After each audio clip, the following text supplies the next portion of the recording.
الله رحیم.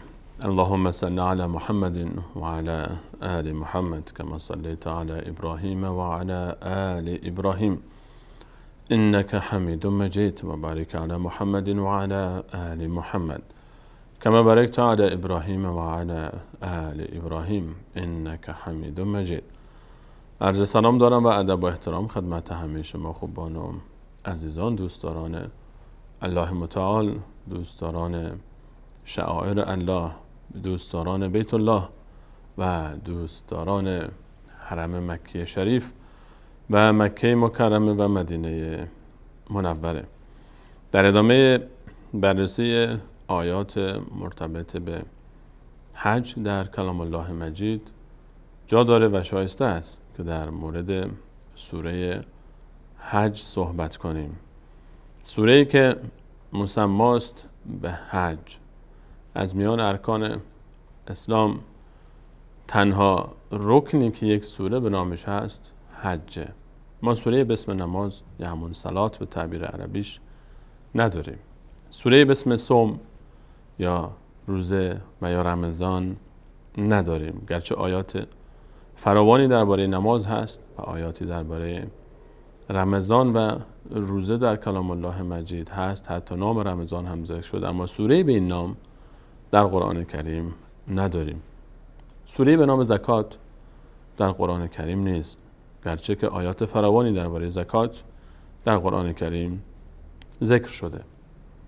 و حتی ما سوره‌ای به نام توحید در قرآن کریم وقتی که مشاهده می‌کنیم، حجمش همون سوره قل هوالله احد به حدی نیست که سوره حج هست.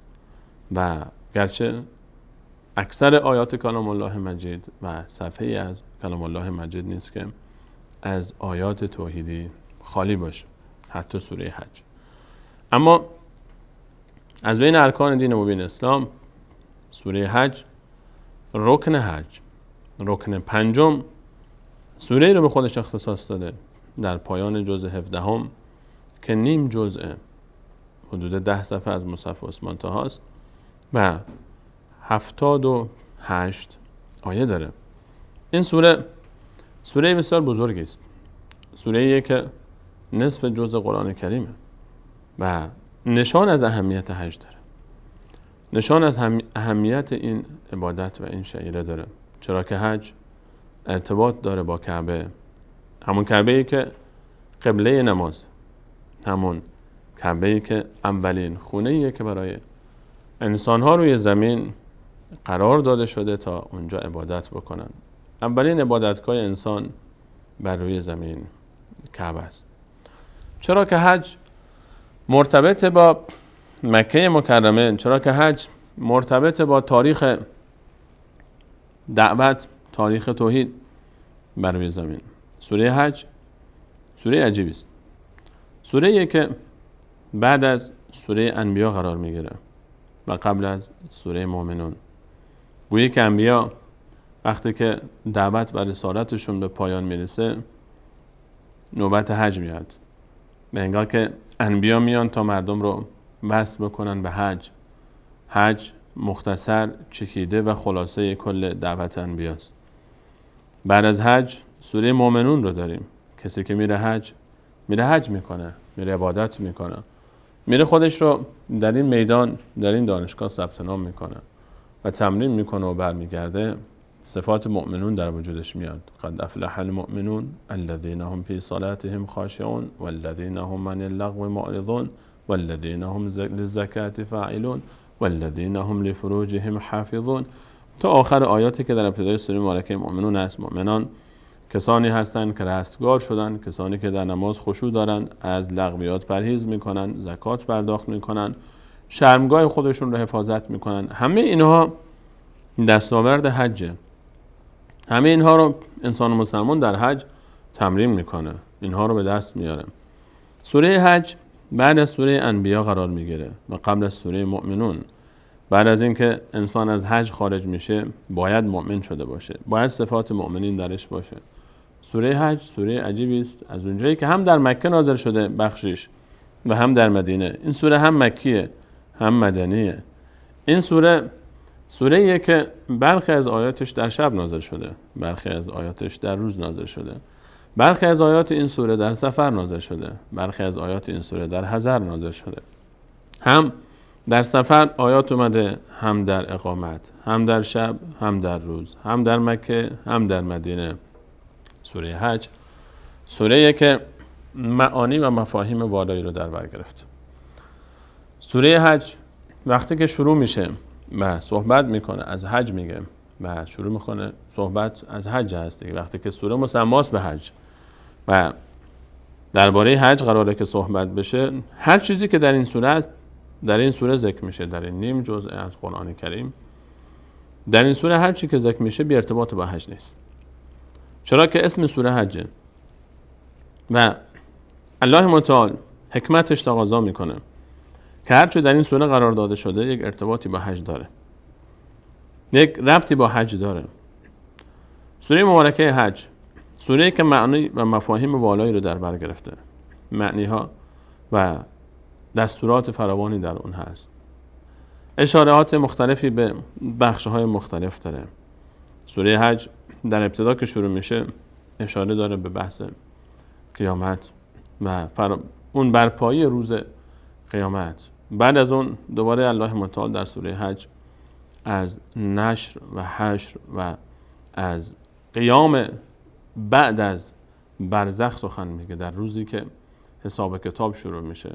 همین مسیر ادامه پیدا میکنه. بعد الله متعال در سوره حج از مخالفین قیامت، از مخالفین زندگی دوباره صحبت میکنه و دلایل اونها رو بررسی میکنه و دلایل اونها رو مطرح میکنه. از نتیجه و سرانجام مخالفین و مؤمنین به قیامت میگه، اینکه سرانجامشون در بهشت چه میشه و حکایت میرسه تا به مکه مکرمه و به مسجد الحرام میرسه، حکایت میرسه به کعبه، حکایت میرسه به ابراهیم علیه السلام و اصل موضوع سوره که همون حج هست که سوره مسماست به این نام شروع میشه بعدش و آیاتی حدود 2 صفحه درباره حج صحبت میشه، درباره احکام حج صحبت میشه، درباره اهداف حج صحبت میشه، درباره برخی از مناسکی از حج که در سوره مبارکه بقره ذکر شده بود تکمله اون و تکمیل اون در سوره مبارکه حج ذکر میشه. بعد از حج دوباره بعد از آیات حج در سوره مبارکه حج آیات جهاد مطرح میشه. آیات جهاد بعد از حجی که تمرینیه برای جهاد در سوره مبارکه حج مطرح میشه. بعد از آیات جهاد بحث توحید که از ابتدای سوره تا اون لحظه‌ای که آیات جهاد مطرح میشه همچنان در خلال آیات مطرح شده و مطرح شده باز ادامه پیدا میکنه با رنگ و روی قوی‌تری و با دلایل خیلی قوی‌تر ادامه پیدا میکنه این استدلال‌ها و حجت‌ها تا سوره در پایان با دلایل توحیدی بسیار قوی و محکمی به پایان میرسه و باز در پایان صحبت میشه از دعوت ابراهیم علیه السلام و آخرین آیه این سوره با اشاره به ابراهیم علیه السلام به پایان میرسه.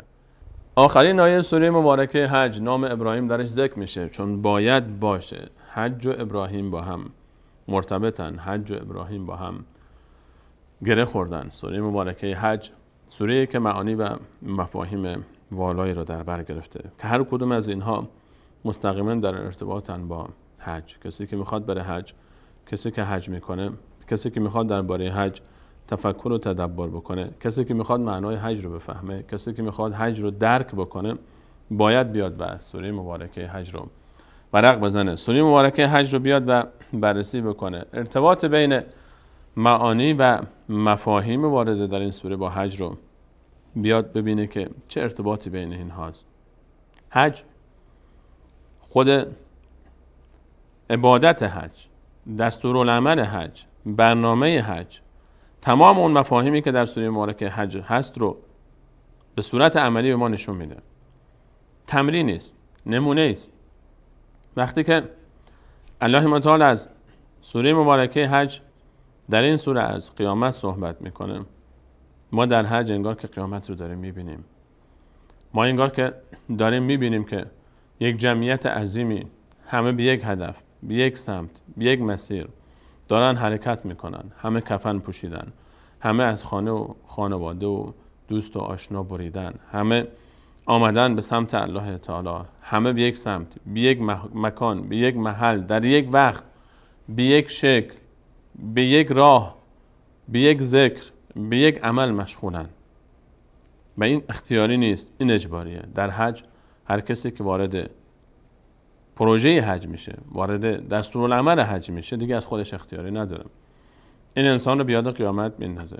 اون قیامتی که وقتی که میرسه انسان رو به زور میبره به سمت خودش. وقتی که انسان از آیات دوباره زنده شدن در سوره مبارکه حج میبینه و بررسی میکنه و اونها رو مد نظر قرار میده، این رو ما در حج و در روزهای حج به وفور میبینیم و پیدا میکنیم که وقتی انسان در بازگشت از عرفات در مزدلفه شب با اون لباس احرامی که پر از خاکه، لباس احرامی که سر تا پای اون رو خاک و غبار فرا گرفته، در روی دشت مزدلفه وقتی سر گذاشته بر خاک سرد و برای استراحت هم آنچنان امکاناتی نداره و از خستگی در خواب صبح با اذان صبح بیدار میشه. تمام این دشت رو وقتی که انسان میبینه مزدلفه، تمام این دشت با اذان صبح بیدار میشن، گویی که قیامت شده، گویی که همه باید بلند بشن برای حساب و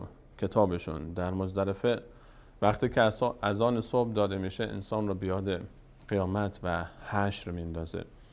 اون روزی که همه از قبرها بلند میشن، اون روزی که همه از داخل خاک بلند میشن برای حساب و کتاب به محضر الله متعال و یک روز بسیار طولانی رو پیش رو دارن و شروع میکنن. روزی که در اون روز سختی های فراوانی است، در اون روز مشکلات زیادی پیش رو خواهد بود. روز قیامت، روز حساب و کتاب.